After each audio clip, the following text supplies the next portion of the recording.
Today we're going to talk about creativity, and I'll tell you why. What's led me to this path of coaching and really making well-being and wellness my life is that I'm someone who's always struggled with my mood, with having kind of dealing with depression and mood swings and some anxiety. And so I'm always looking for ways to help me manage my moods and stay positive and get closer to feelings of well-being whenever I can. And that's why I love sharing whatever little bits and pieces of wisdom that I find with you guys.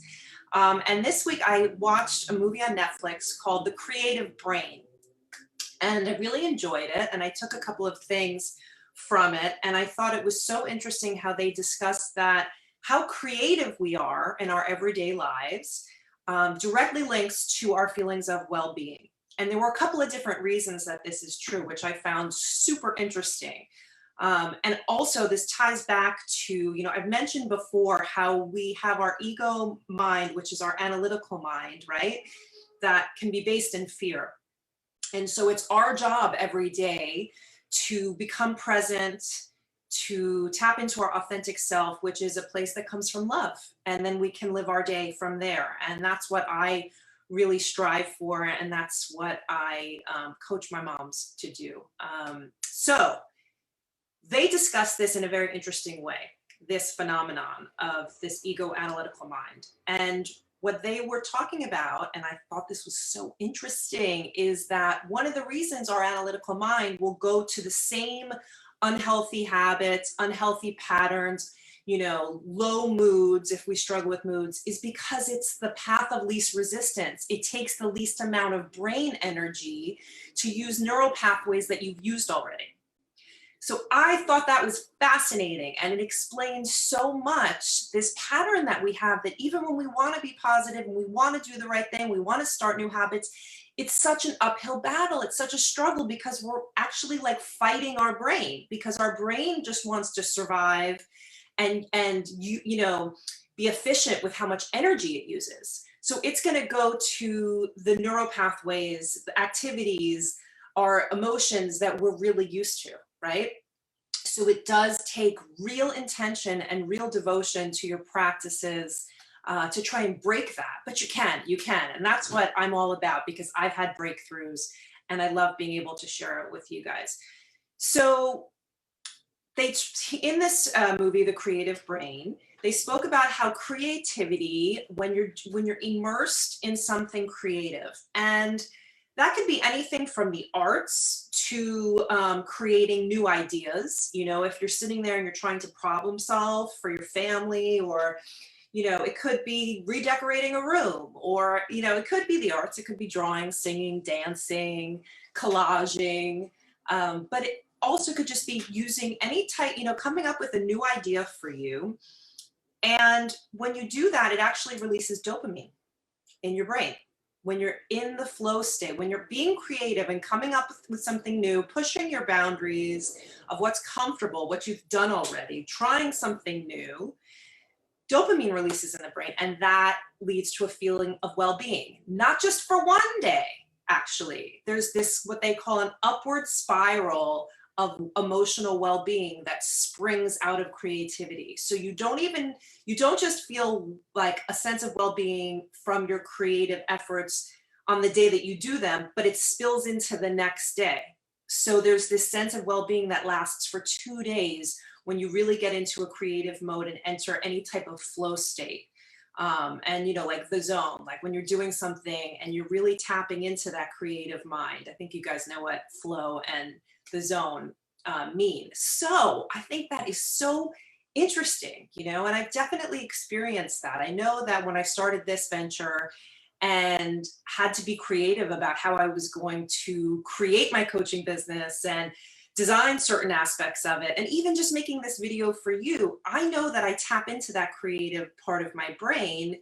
And that does get me like a little jazzed, a little high for a couple days, and I guess I now know why, because I'm creating new neural pathways and I'm releasing dopamine in my brain.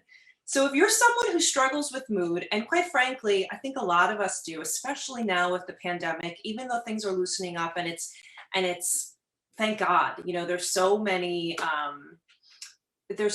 lights at the end of the tunnel. So many of our loved ones are getting vaccinated. Maybe we're even getting vaccinated. My husband's actually qualifies now to get vaccinated, which is exciting. We're still not getting together the way we used to. And it's hard. It's hard to maintain your mood. So I want to ask you, what do you love to do that's creative that you haven't done in a long time?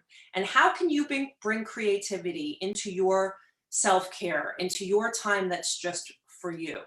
I think this is why adult coloring books blew up a couple years ago, because this is exactly the result that people were experiencing. So maybe you want to go out and grab some coloring books. It's very calming to the mind to get creative. And now after watching this film and doing some more research, I understand, what goes on in the brain. And hi, Veronica, if you're there.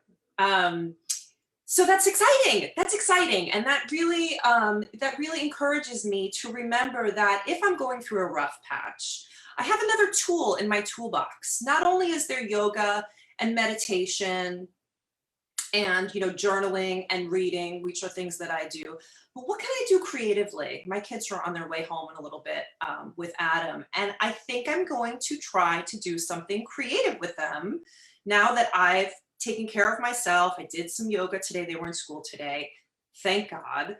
To you moms who don't have school yet, I send you so much love and support. Hang in there. It's coming. It's coming. So now I've taken care of myself. I did yoga today. I did some business things. I'm here with you now. And now I want to do something creative with my kids, not from a feeling of I have to, but a feeling of, oh, this is going to benefit all of us. And now I'm full with energy. And this is not all the time. It's a struggle for me every day too, you guys. It really is. I don't mean to come off like, oh, I haven't, I've figured this out, because I haven't. It's an everyday journey for me to stay on top of my energy, to keep my energy full. But again, we want to remember that that's our number one job, is to keep our energy, or our frequency, some people call it frequency, high. So filling our tanks is our number one job, so that we have the energy to then be present and do something with our kids. And I just know that on the days that I do that, parenting is much more enjoyable than on the days that I don't do that. So think about what you can do creatively. Maybe you are a singer or a dancer, put some great music on and dance.